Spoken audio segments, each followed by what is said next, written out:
Hi, I am back after taking a long break from doing manga hauls. I got really burnt out at the latter half of 2021. I was 2 months left before completing the year, but I didn't do it. I just got really tired and burnt out of everything. And 2022 happened and I just got lazy. But 2023 will be my year.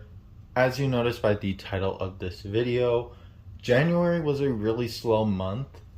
As you'll see in this January segment, there's not a lot of manga. But yeah, I decided to combine this with February. Maybe I'll do the rest for this year, like a 2-in-1 video. I don't know, I'll think of something, but I'm trying to improve these videos a lot. So please bear with me as we are going through the growing pains of the manga hauls. But let's get it started. So starting off this month, I got Jujutsu Kaisen, Summer of Ashes, Autumn of Dust, a novel by Ballad Kitaguni, and the series is created by Geiji Akutami. So this is a light novel. It contains 5 chapters with illustrations by Geiji Akutami. You even get a free little poster right there, all for $11. I bought this for $8 at Walmart. But yeah, I have not read this. I am keeping this and saving it for the summer for my summer reading log. So that way, when I get bored over the summer, I can read the Jujutsu Kaisen light novel. Now there is another one called Thorny Road at Dawn, which is releasing April 25th, 2023. So that'll be fun. But I haven't read this. I don't know if this is good or not, but you know, if you're a Jujutsu Kaisen fan and you need more content to fuel yourself from the wait between volume 18 through 19, or just waiting for season 2 of the anime, I don't know, pick this up if you want. And up next we got Dandadan volume 2 by Yukinobu Tatsu. Now, I will admit, the first few chapters of Dandadan has some really gross stuff. Not like gross as in like vomit inducing. Well, I guess it is vomit inducing, but just gross as in like, why did you put this here? What the fuck? But, you know, it's just the first few chapters, and I stayed with the series because I heard good things about it. And out of nowhere, all that gross factor just left the series.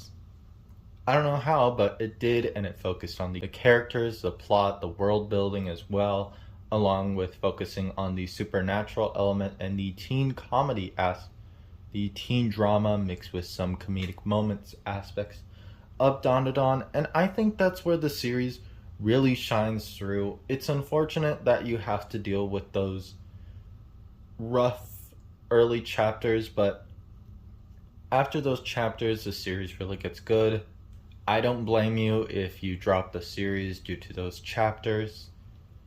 I can understand that, but if you are willing to get through those, I can promise you this is probably one of my favorite new gen shonens. Also, just like with Kaiju number 8, we get colored pages. Hooray! Next volume releases in April 11th, 2023. I can't wait to read more Dandadan. I love this series so much. Also, I'm caught up to the current chapter 96. And yeah, by the time I'm recording this, tomorrow, Monday, is the release of chapter 97. We are almost to chapter 100. Hooray! Yeah, I love Dandadan, but gosh, it gets better. I promise, it really gets better. Next up, we got Hell's Paradise Volume 4.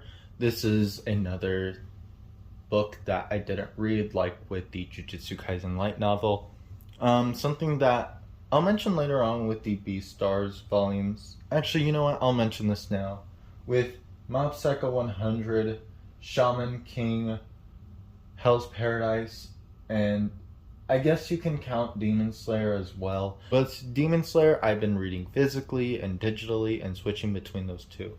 But Beastars, Hell's Paradise, and Mob Psycho I have been reading physically for some reason. I don't know. I could easily just finish this series online if I wanted to. Same with Beastars.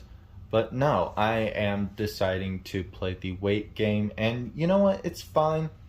So the reason why I haven't read this yet is because I don't have volume 3 yet. So once I get volume 3, I'm going to read that, and once I am done with this volume, I will get volume 5 and update my thoughts on the series. But all I can say right now is really great first 2 volumes. I love Yuji Kaku's art style so much. I read Ayashimon. Rest in peace, Ayashimon. But yeah, I just love their art style so much. I love how, I don't know, grimy it looked. I don't know how to describe their art style, but yeah, I look forward to reading Hell's Paradise. Also, it's getting an anime adaptation by Studio Mappa. And if you don't know who Mappa is, they are responsible for Attack on Titan, the final season, Jujutsu Kaisen, and of course the Chainsaw Man anime. There are more anime that they worked on. I just can't name them off the top of my head right now. But, oh yeah, they also did The God of High School and Yuri on Ice, if I remember correctly, and Bungo Stray Dogs. So, yeah, if that interests you, I would highly recommend reading the manga or just waiting for it, because I don't know, I liked what I've read so far in those first 2 volumes. It's just getting these volumes is a pain in the ass. Viz, please restock these. They're not going to watch this video, but like, gosh, it's so hard to find a volume. And finally, to close off this segment, we got Beastars volumes 22. This is the end of the main series. However, the Beastars world isn't over yet. We got 2 more Beastars volumes coming soon, specifically Beast Complex. And Beast Complex Volume 2 releases on March 21st, 2023. I love the world of Beastars. This is honestly one of my favorite series of all time. And I'm going to be brutally honest here, because this is my favorite series of all time. However, there are some flaws with it. I did not like volume 19 through 22. I thought this arc was simply okay. I liked volumes 12 through 18. I liked seeing Legoshi, like, experience life after what happened with the fight with Riz and discovering who killed Tem. It was just so nice to see, like, this world, more characters, interactions between older characters, and of course Melon. Melon was really interesting and a good counterpart to Legoshi as well. We also learned some stuff about Legoshi and his mom. And then volume 19 happened and it kind of got weird. And then it turned into a shonen tournament arc, which is something a lot of people have said before, but yeah, it really feels like that. So, ugh. But with all that said, I really enjoyed the final 2 chapters of Beastars. It really encapsulated what I liked most about this series. And gosh, I can't hate this series. I really can't.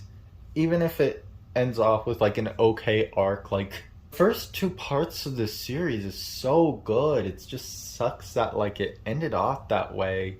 But yeah, I don't know. I still consider this my favorite series, even with the okay final arc. Maybe it'll be better when I reread it, or when Beastars Season 3 comes out, I don't know when it's coming out, I'll put some text on screen saying when it'll come out, but I'm excited to see how they'll adapt volumes 12 through 22 into one season. Maybe they'll split it up like JoJo, who knows. But yeah, I'm looking forward to Beast Complex. And outside of Beast Complex, if you are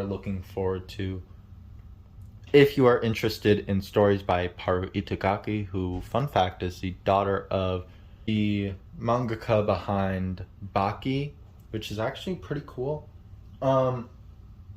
There's also Drip Drip by Paru Itagaki, along with Paru's Graffiti, which is an autobiographical manga. And there is her newest series, Sanda, which, yeah, it is ongoing right now. If you read the pilot chapter in Drip Drip, you get a sense of what the series is about, but it's more than that. And it also features her human designs, which are kind of controversial, but I don't really care. I think they're fine. Anyway, I love Beastars. It's sad to see the series end, but at least we have two more volumes of Beast Complex, and we're still not done with the Beastars world just yet. Hello everyone, it is February 2023, so let's just get into it with My Hero Volume 33. Oh boy, My Hero Academia. You know, I really liked the war arc that was going on throughout 2021, because that's what got me back into My Hero. It was so interesting, and seeing like the Deku arc that was going on here, it was so interesting. And then things just went downhill. I don't really like the new war arc that is currently ongoing. I'll put what chapter we are currently on right now at the time of recording this video. But, very disappointing. And I didn't even realize this because I took a long break from My Hero Academia. My friend Cinema Freak, he brought up the fact that like a lot of My Hero's cast, specifically Class 1A, is so underutilized.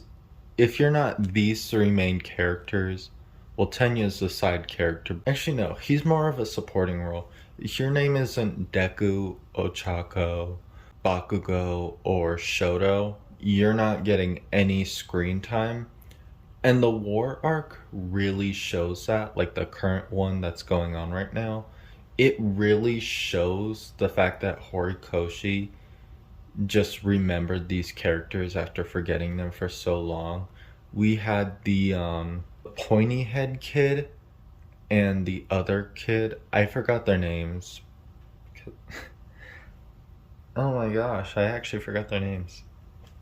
But yeah, we had a little arc about him in the war arc part 2, and I don't know, you should have developed them earlier. Like, the fact that we're this late, we're in endgame right now, and the fact that, I don't know. I really want to enjoy My Hero. I really do, because I did enjoy it, especially back in 2021.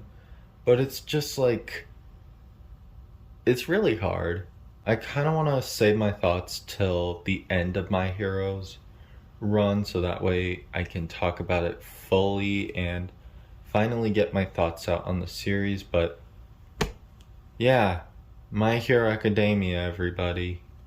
Next up, we got Drip Drip by Paru Itagaki. This is a small short story collection which features Drip Drip, obviously, and a backdoor pilot to her newest series, Sanda, which is currently ongoing, as I mentioned in the part about Beastars Volume 22 in the January 2023 section.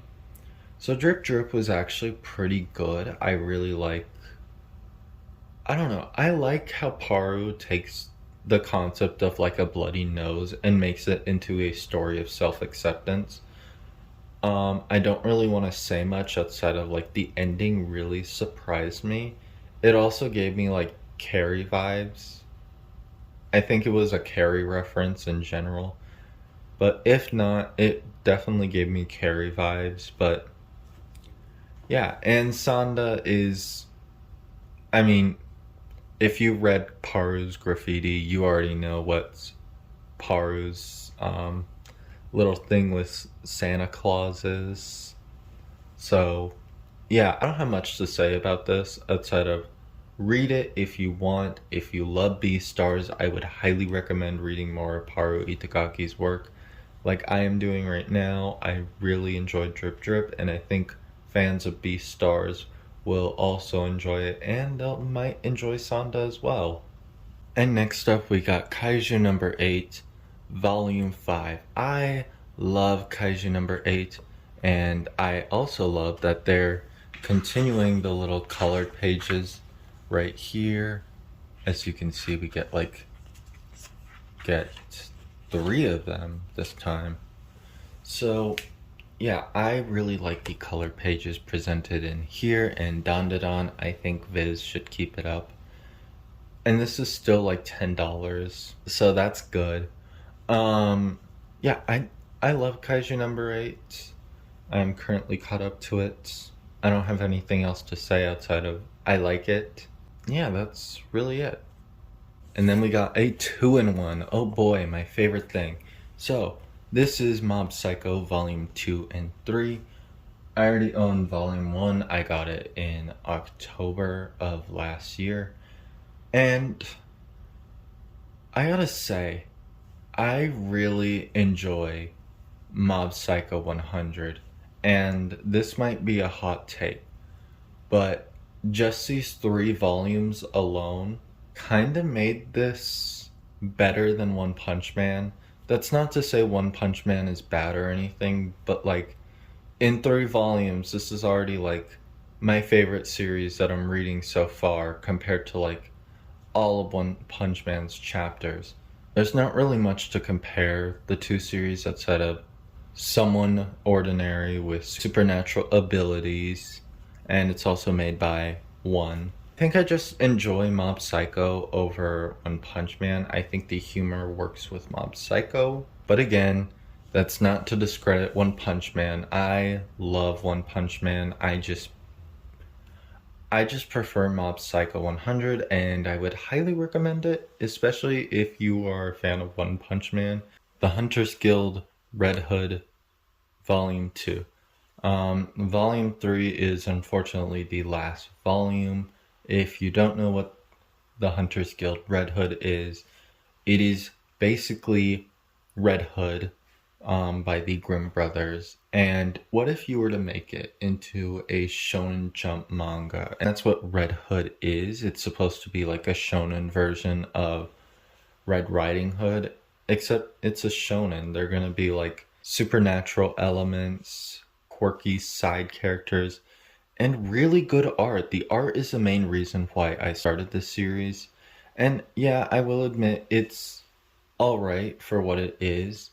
I wish we could have gotten more because I don't know, I liked what I've read and wish we could have gotten more chapters. And yeah, I did read this before it got canceled, and then it got canceled, and I was like, oh, okay. It really sucks. But you know what's nice about this? We get a little one shot at the end. I always like it when make the volumes for manga and they include little one shots at the end. It really makes it worth it, honestly. I like seeing the author's work. And like how else are we gonna get that one shot? Like for a series that flopped in Japan and got canceled early, like how else were we supposed to get this one shot? Read it online as if they were going to put it online. I like the concept, and I don't know if I would recommend it or not because this is a short series, but it's like $30 for all 3 volumes. And even though the ending is rushed, I don't know, I want to support Yuki Kawaguchi so that way we can get more Grimm Brothers fairy tale adaptations like Red Hood. Because I think it would be interesting. Like, I want to see Snow White be adapted into a shonen manga, or The Little Mermaid. I think that would be interesting. I don't know, just throwing ideas out there. Next up, we got Ayashiman Volume 1. In the previous segment for January 2023, I mentioned that I got Hell's Paradise Volume 4. And yeah, this is the series by Yuji Kaku. It is the same mangaka behind Hell's Paradise. Unfortunately, this is another series that was cut short, only 3 volumes included, which it sucks, but it's also really surprising because this is the same person behind Hell's Paradise, and you would think that this would last longer, but no. And the ending as well, it got left on a cliffhanger ending. Oh boy. So once volume 3 comes out, I'll talk about the ending because I don't want to spoil it or anything because it really sucks. Although there is a chance that they might do like a super smartphone where they release like the final chapter in the volume releases, which sucks, but like at least we get some closure on the story. I don't know. It's nice. It's a love letter to shonen manga like Dragon Ball, JoJo's Bizarre Adventure, etc. It really shows that Yuji Kaku loves manga and is willing to write about it. Unfortunately, it got canceled, but I don't know, you win some, you lose some, I guess. Also, the designs are really top tier. Again, it's by Yuji Kaku. I love their art style, and yeah, if you like Hell's Paradise, get this, I guess. Next up, we got Undead Unluck, Volume 10. Finally! Oh my gosh! So, this was released back in January 2023, and for some reason, it has not been stocked at the Barnes & Noble that I usually go to. And throughout January to find Undead Unluck Volume 10, and it was just not there. And then they had like 1 or 2 copies left of Undead Unluck, which is actually surprising because this is the first time since Volume 1 that I had a hard time getting an Undead Unluck volume. I hope that's a good thing. I mean, I got my volume anyway. I hope that's a sign of good things to come, because like, I mean, if it's sold out, Undead Unluck is gaining popularity, and that's nice. That's really nice to know. And finally, for this month of February, we got Shouha Shoten, and if the art style looks familiar, it is by Takashi Obata, who is the artist behind Death Note, and that's the main reason why I read this manga. So, Shouha Shoten follows these 2 kids. They want to enter in a comedy show. That's basically the entire series. I don't really know what else to say. Like, that's the entire story. Like, they just want to enter in a comedy show. So, instead of saying goodbye on the bed, I decided to end this video off by showing my manga collection. Yeah, let's start off with the top shelf, and we'll move to the bottom shelf. This will be a speed run. So we got Ichigo Kurosaki. I got this figure at Fan Fusion 2022. Denji, Power, and Aki from Chainsaw Man. I drew, that is a drawing made by me. A Gyome Himejima plush from Demon Slayer. Lego Yuji Itadori, and plush Yuji Itadori. Endeavor plush from My Hero. Inui from Tokyo Revengers. I made this drawing as soon as the chapter came out. It was in the final arc. No, I cannot remember what the final arc is, and no, I will not put the chapter on screen now. I just don't feel like doing it. Here's Sailor Mercury. I'm pretty sure this is supposed to be a bath toy or something. I don't know. I just got this because it reminded me of a mutual I used to have. And I don't really have anything here, but right here we got Abakio from JoJo's Bizarre Adventures. Stone Ocean Volumes 1 and 2 in Japan and Italian. JoJolion Volume 12 in Italian. Gappy in Lego form, along with a JoJolion album, and I'll read off the songs. Soft and Wet, Paisley Park, California King Bed, Born This Way, LOVE, I Am a Rock, King Nothing, Speed King, Feel No Pain, Vitamin C, Killer Queen, Walking Heart Attack, Gin and Choose, Poor Tom, Dr. Wu, The Wonder of You, Radio Gaga, and Space Trucking. It is all dedicated to JoJolion. I don't know if I'll ever make another one for the other JoJo parts, or even the JoJo Lands, which is currently running on right now. But I don't know, it was fun to do. And speaking of fun to do, it's nice going back to making this videos. I'll do one last overhaul of it, and that'll be it. Bye!